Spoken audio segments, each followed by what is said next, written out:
और श्रीनगर से press conference से सुनते हैं सईद महबूबा मुफ्ती को। मुकाबला ना आए क्योंकि हमारा जो अपोनेंट है वो बहुत ही ज़्यादा ताकतवर है और बहुत ही ज़्यादा ख़तरनाक भी है और उसने पूरे जम्मू कश्मीर को एक कैद खाना बना के रखा है। तो हम मिल के उसका मुकाबला करेंगे। पर नेशनल कॉन्फ्रेंस के आज के फैसले या इससे पहले जो फैसला किया उससे गोल पोस्ट चेंज कर दिया उन्होंने। जहां हम मिल के बड़े अपोनेंट का मुकाबला करते, आज हमें एक दूसरे के आमने सामने ला के खड़ा किया है। तो इसमें मैं यही कहना चाहूँगी कि PDP में भी down but we are not out. आपको पता है कि हमने यहाँ नेशनल कॉन्फ्रेंस के पास भी एक वक्त में 60-65 सीटें होती थी, मगर लोगों ने फैसला किया नहीं अब 65 सीटें नहीं देनी है, 16 देनी है। इसी तरह लोगों ने हमें एक बार 3 पार्लियामेंट सीटें दी, उसके बाद फैसला किया नहीं अब एक भी नहीं देंगे।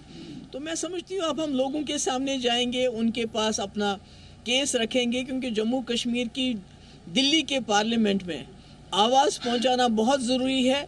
इस आवाज़ पे नज़रें खाली जम्मू कश्मीर की नहीं बल्कि 20-22 करोड़ मुसलमानों की भी लगी हैं, जिनके घर तोड़े जा रहे हैं, जहां मस्जिदें तोड़ी जा रही हैं, और 80 करोड़ उन हिंदुओं की भी है जो गांधी के हिंदुस्तान में यकीन रखते हैं, जो नहीं चाहते हैं हिंदू मुस्लिम का झगड़ा हो।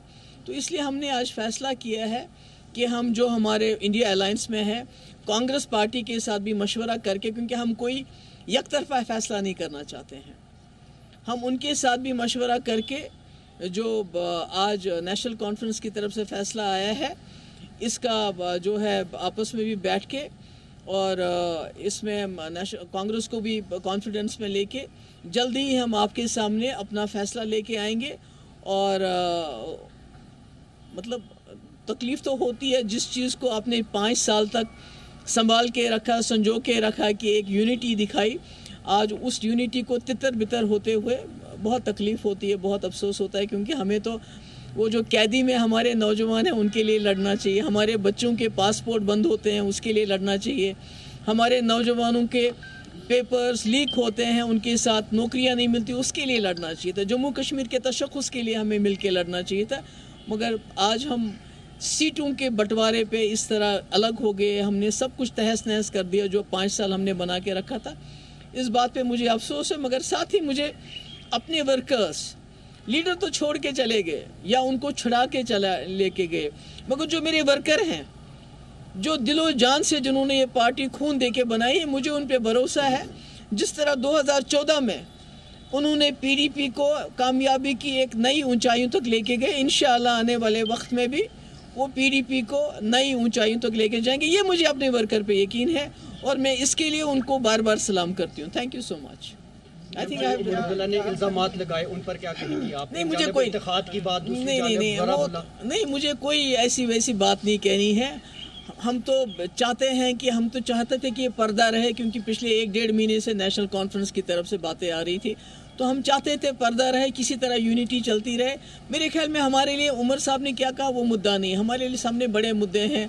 जो हमारे नौजवान जेलों में पड़े हुए हैं, जो जर्नलिस्ट को एक दिन बेल मिल जाती है, जैसे ये सजाद गुल है, सुल्तान गुल है, तो उसको फिर दोबारा बंद कर दिया। तो हमारे लिए ये मुद्दे हैं, नौजवानों के मुद्दे हैं, हमारे तशख़्ख़ुस के मुद्दे हैं। मेरे ख्याल में हमें उसके लिए लड़ने की ज़रूरत है। आपस में उमर साहब ने क्या कहा, अब हम क्या कहेंगे, मुझे लगता है वो कोई बात नहीं है। उमर साहब ने उसी प्रेस कॉन्फ्रेंस का हवाला देते हुए उन्होंने कहा कि 6 सीट पे शायद समझौता होना पॉसिबल नहीं था, इससे आने वाले असेंबली इलेक्शंस में हम अलायंस के लिए तैयार है। तो इसमें नहीं, मैं उसके पे जाना नहीं चाहता। मेरे लिए पार्लियामेंट में अलायंस होना बड़ी बात नहीं है, मेरे लिए यूनिटी, इत्तेहाद होना ज़्यादा ज़रूरी था। जैसे मैंने पहले कहा, अगर फारूक साहब ने एक मीटिंग लेके बुलाया होता, हमसे मशवरा किया होता कि भाई हम तीनों की तीनों सीटें लड़ना चाहते हैं, हमारे वर्कर नहीं मान रहे हैं, तो शायद हम 1 सीट की क्या 2 सीट की, हम भी 3 सीट की कुर्बानी दे सकते थे, कोई बड़ी बात नहीं थी। क्योंकि मुझे लगता है जम्मू कश्मीर के सामने बहुत बड़ा मसला है,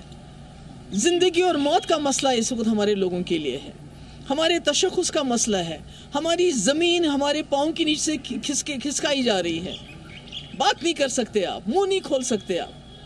तो ये तो मेरे ख्याल में हमारे सामने तो बहुत बड़े मसले थे। ये तो पार्लियामेंट की 3 सीटों का मसला हमारे लिए नहीं था। पर ये दुख ज़रूर होता है कि अगर मैंने कहा था अलायंस में, इंडिया अलायंस में, कि फारूक साहब हमारा फ़ैसला करेंगे, तो फ़ैसला करने से पहले एक बार मुझे बुला लेते, मुझसे कह देते, मुझसे बात करते कि हम ऐसे करने वाले हैं, तो शायद ये दुख भी नहीं होता हमें।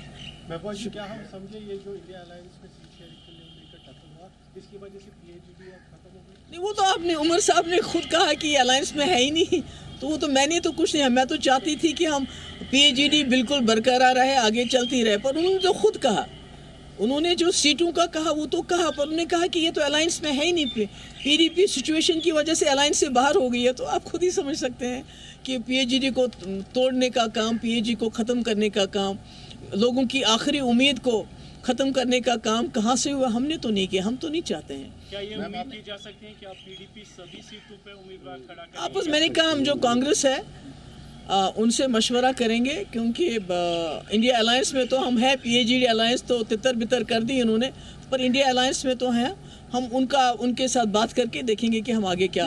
क्या पीडीपी की स्ट्रैटेजी साउथ कश्मीर को लेकर अब चेंज होगी? क्योंकि पहले अलायंस की बात होती थी, लेकिन कहीं ना कहीं आपका नाम भी आ रहा है साउथ कश्मीर अनंतनाग सीट के लेकर। नहीं, अभी तो मैंने कहा ना, मिल बैठ के आपस में मशवरा करेंगे कि how to go about it, क्या करेंगे क्या नहीं करेंगे, वो अभी हम कोई इस वक्त मैं इन सारे सवालों का आपका जवाब नहीं दे सकती। उमर साहब ने कहा कि पीडीपी जो थी तीसरे नंबर पे थी, इसलिए वहाँ अलायंस की तो बात ही नहीं आ रही। नहीं, मैं तो नहीं जाऊंगी। 2014 में तो फारूक साहब हार गए, तो इसका मतलब है फिर वो इलेक्शन ही नहीं लड़ेंगे। उमर साहब गांधरबल से हार गए, 2014 में सुनवार से हार गए, तो इसका मतलब हार जीत तो चलती रहती है। अगर कोई हारे तो इसका मतलब वो दोबारा वहाँ से इलेक्शन ही नहीं लड़े। ये तो मुझे लगता है ये तो ज्यादती है। आप मानती हैं आपसी मतभेद के चलते इंडिया अलायंस से और कमजोर हो गए? देखिए, हमने एक डेमोक्रेटिक अलायंस बनाई थी जम्मू कश्मीर में पीएचडी की शक्ल में।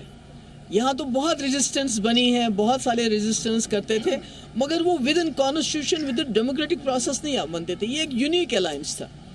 तो इसको जिस तरह से लफ्ज़ों की मार से इसको तितर बितर कर दिया, वो बहुत ही मेरे ख्याल में वो that was very disappointing. But जहाँ तक इंडिया अलायंस की बात है, मैं समझती हूँ कि आज पूरे मुल्क के सामने एक बहुत बड़ा चैलेंज है। जम्मू कश्मीर तो लेबॉर्ट्री है, जो मुल्क में हो रहा है उसकी लेबॉर्ट्री जम्मू कश्मीर में है, तो हमें तो यहाँ इकट्ठा होना चाहिए था। जब हम यहाँ तितर बितर हो गए तो उसका नेचुरली एक तो हो जाता है वो। मैम 4 अगस्त 2019 के बाद उम्मीदें जुड़ी थी पीएचडी के साथ, आपको नहीं लगता फिर से आज? अब क्या करूँ मैंने तो कोशिश की, हमने तो बहुत कोशिश की मेरे भाई, हमने तो मैंने तो फारूक साहब को ही बोला कि ये हमारे सबसे बड़े लीडर हैं, इनको फैसला करने दीजिए, ये फैसला जो करेंगे हमें कबूल होगा। मगर उन्होंने इतना नहीं सोचा कि मुझे बुला के मुझे बताएं, एक यकतरफा ऐलान कर दिया कि हम 3 की 3 सीटें लड़ें। कम से कम बुलाते, कहते कि हमारा वर्कर नहीं मान रहा है, हमारे एक्स लेजिस्लेटर नहीं मान रहा है, या कोई और परेशानी है, तो कम से कम पीएचडी तो नहीं टूटती ना। जिस तरह पीएचडी को इन्होंने आज मजाक बना दिया, वो नहीं होता। Anyway it's very very sad. आपको क्या लगता है लोगों के आपके ऊपर फिर से कैसे भरोसा बनेगा? आज फिर से लोगों के साथ खिलवाड़ हो गया पीएचडी को। नहीं, देखिए ना, हमने तो नहीं किया, आप जानते हैं हमने तो नहीं किया, हमने तो कोई खिलवाड़ नहीं किया। हम तो चाहते हैं, हम तो अभी भी चाहते थे कि भाई अलायंस के लोगों का, क्योंकि लोगों की आखिरी उम्मीद है, जैसा आपने कहा कि पीएचडी इकट्ठे रहे, जहां महबूबा मुफ्ती, उमर अब्दुल्ला, फारूक साहब, तारिक आमी साहब इकट्ठे खड़े होते थे कांग्रेस के साथ, तो एक बात बनती थी। तो अब अनफॉर्चुनेट हो गया, तो क्या कर सकते हैं।